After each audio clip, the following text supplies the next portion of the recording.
اعوذ باللہ من الشیطان الرجیم بسم اللہ الرحمن الرحیم فأما الذين كفروا فأعذبهم عذابا شديدا في الدنيا والآخرة وما لهم من ناصرين وأما الذين آمنوا وعملوا الصالحات فيوفيهم أجورهم والله لا يحب الظالمين ذلك نتلوه عليك من الآيات والذكر الحكيم سورہ آل عمران سورہ نمبر 3 آیت نمبر 56 سے 58 تک کی آیتیں ہیں۔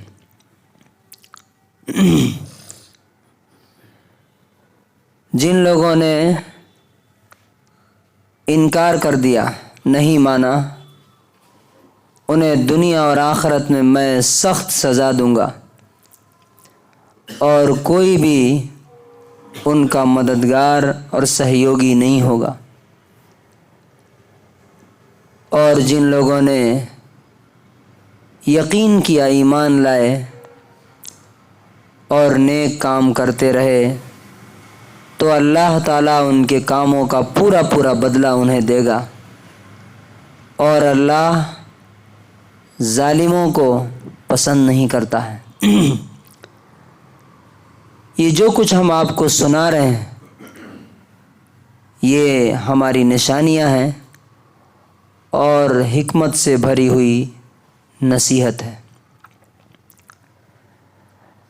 As for those who disbelieved, I will punish them with severe punishment in this world and the next, and they will have no helpers. But as for those who believed and did righteous deeds, Allah will reward them in full, and Allah does not like the wrongdoers. This is what we recite to you of our verses and the precise and wise message. اوپر جتنی باتیں بیان ہوئی ہیں عیسیٰ علیہ السلام کے بارے میں، حضرت مریم کے بارے میں، کہ کس طرح سے ان کی اللہ تعالیٰ نے بغیر باپ کے عیسیٰ علیہ السلام کو پیدا کیا اور کیسے ان کو نشانیاں دی، یہ سب باتیں بیان کرنے کے، اور یہ کہ اللہ تعالیٰ نے ان کو اٹھا لیا اوپر۔ اور اس سے پہلے جو بات ہوئی ہے کہ تم سب کو میرے پاس پلٹ کے آنا ہے لاسٹ میں، پھر میں فیصلہ کروں گا کہ کون صحیح ہے اور کون غلط ہے۔ تو اب اللہ تعالیٰ کہتا ہے کہ یہ باتیں جو ہم نے بتائی ہیں، جو ان کو نہیں مانے گا تو اسے یاد رکھنا چاہیے کہ اعذبہم عذابا شدیدا، انتہائی سخت ٹارچر اور بہت سیویئر پنشمنٹ میں اسے دینے والا ہوں۔ اور یہ سزا کہاں ملے گی؟ صرف مرنے کے بعد نہیں، اس دنیا میں بھی ملے گی۔ اب کفر کا دو معنی ہوتا ہے، ایک ہوتا ہے زبان سے ہی بول دینا کہ میں نہیں مانتا، اور ایک ہوتا ہے کہ میں مانتا ہوں لیکن کروں گا نہیں، اس کو کہتے ہیں عملی کفر۔ فار ایگزامپل میں بولوں کہ ذرا پانی لائیے، تو آپ بولیں کہ ٹھیک ہے میں آپ کی بات مانتا ہوں لیکن نہیں جاؤں گا، تو یہ کیا ہے؟ یہ بھی انکار ہے۔ اور ایک یہ کہ آپ نے بول دیا نہیں لاتا میں، تو دونوں انکار ہے۔ تو جو مسلمان کہتے ہیں کہ ہم اللہ پر یقین رکھتے ہیں لیکن اس کی باتیں نہیں مانتے ہیں، انہیں بھی اللہ تعالیٰ نے اس میں دھمکی دی ہے کہ انہیں دنیا اور آخرت میں سخت سزا دوں گا۔ تو آج آپ دیکھیے سزا مل رہی ہے کہ نہیں۔ اب کافروں کے بارے میں جو بالکل نہیں مانتے ہیں انہیں بھی اللہ تعالیٰ نے سزا دی ہے۔ فار ایگزامپل یہ قرآن جن لوگوں کے سامنے اترا اس وقت جن جن لوگوں نے اسے نہیں مانا اللہ تعالیٰ نے صحابہ کرام کے ذریعے ان کو سزا دی۔ ابو جہل کو 15 سال موقع دیا اور جنگ بدر میں 2 بچوں کے ذریعے ذبح کرایا۔ امیہ بن خلف یہ بڑے بڑے لیڈرز تھے، عتبہ، شیبہ، مغیرہ، یہ سارے کے سارے لوگ جنگ بدر میں 15 سال سمجھانے کے بعد نہیں مانے، اللہ تعالیٰ نے ان کو ذبح کرایا بدر کے اندر۔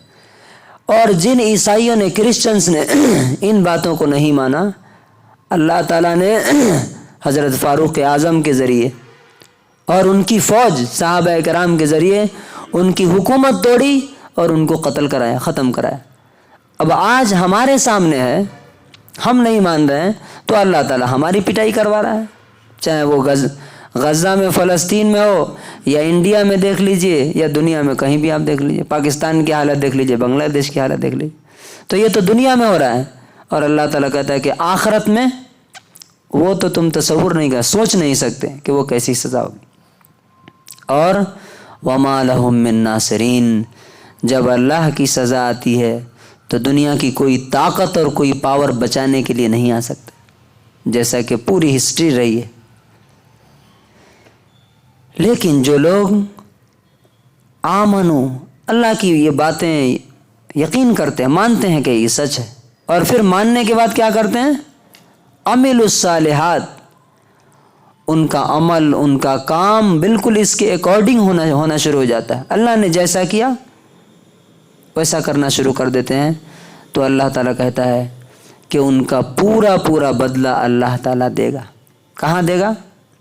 کچھ دنیا میں دے گا اور پورا بدلہ آخرت میں عطا فرمائے گا۔ اور آپ دیکھیے کہ ہم جیسے نماز پڑھنے آئے ہیں، اس کا بدلہ کون دے گا؟ کیا کوئی تول سکتا ہے کہ ہماری نماز کتنے کلو کی ہے، کتنے گرام کی ہے؟ نہیں۔ ہم جو اپنے بچوں کے ساتھ، اپنے گھر والوں کے ساتھ، اپنے سوسائٹی کے ساتھ کرتے ہیں، کون جانتا ہے کہ ہم نے کتنی تکلیف اٹھائی ہے؟ اکثر کیا ہوتا ہے، فیملی یا بچے کیا دیتے ہیں بدلے میں؟ دکھ، تکلیف، مصیبت، اگنورنس، اس کے علاوہ کیا کرتے ہیں؟ تو اس کا بدلہ اللہ تعالیٰ کون دے گا؟ اگر ہم نے دل سے کی ہے تو، اگر ہم نے ضرورت کے مطابق کی ہے تو، ان کی خواہشات پوری کرنے میں لگ گئے تو نہیں، تو اللہ تعالیٰ کہتا ہے کہ اس کا بدلہ اللہ تعالیٰ تمہیں دے گا۔ تو ہم جو کچھ بھی کریں، ہمیں یہ یاد رکھنا چاہیے کہ ہمیں دنیا سے بدلہ نہیں چاہیے، ہمیں اللہ تعالیٰ سے چاہیے۔ اور اللہ تعالیٰ کہتا ہے واللہ لا يحب الظالمین، ظالم کوئی بھی ہو، چاہے مسلمان ہو یا نان مسلم ہو۔ اور ظلم 2 طرح کا ہے، بلکہ 3 طرح کا۔ ایک اپنے ساتھ ظلم، کہ اللہ نے جو ہمیں کہا ہے کرنے کے لیے نہیں کر رہے ہیں، تو اپنے ساتھ ظلم کر رہے ہیں ہم، کیوں؟ اس لیے کی سزا مجھے ملے گی، جہنم میں جائیں گے۔ دوسرا اللہ کے ساتھ ظلم، اس کا حق ادا نہیں کرنا۔ اور تیسرا اس کے بندوں کے ساتھ ظلم، کسی ٹائپ کا ظلم کوئی کر رہا ہے، اتیاچار کر رہا ہے، اللہ تعالیٰ اسے پسند نہیں کرتا۔ اور یہ ساری باتیں بولنے کے بعد کہا یہ سب میری نشانیاں ہیں، یہ جو باتیں ہم بتا رہے ہیں انہیں دوسرا کوئی نہیں اس طرح سے بتا سکتا ہے جیسا ہم بتا رہے ہیں۔ یہ میریکلز ہیں، معجزے ہیں، ایسا کوئی نہیں کر سکتا جیسا ہم نے کیا اور کر رہے ہیں۔ اور یہ حکمت سے بھری ہوئی نصیحت ہے۔ اس کا کیا مطلب ہے؟ جو بھی اس کے اکارڈنگ زندگی گزارے گا کبھی اسے افسوس نہیں ہوگا، نہ زندگی میں نہ مرنے کے بعد، بلکہ ہمیشہ کامیابی اس کے ساتھ رہے گی، دنیا میں بھی اور آخرت میں بھی۔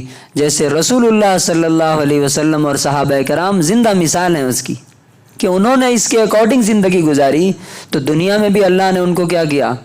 پاور دیا، حکومت دیا، کنٹرول دیا، دنیا ان کے قدموں میں لا کے ڈال دیا، اور آخرت تو ان کی ہے ہی۔ اور جو اسے چھوڑ کر کے کہیں بھی اور جائے گا تو اللہ تبارک و تعالی۔ اچھا، ایک لاسٹ پوائنٹ،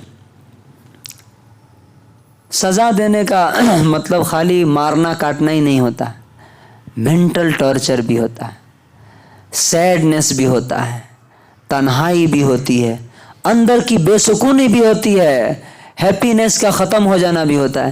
آپ کیا سمجھتے ہیں کہ جو لوگ اللہ کو نہیں مانتے ہیں، چاہے وہ پرائم منسٹر کی کرسی پہ کیوں نہ ہو، چاہے وہ دنیا کے سب سے بڑا امیر کیوں نہ ہو، خوشی نہیں مل سکتی ان کو؟ وہ اندر سے ذہنی ٹارچر، مینٹل ٹارچر اتنا ہوتا ہے کہ اللہ تبارک و تعالیٰ اس کے ذریعے بھی ان کو سزا دے رہا ہوتا ہے۔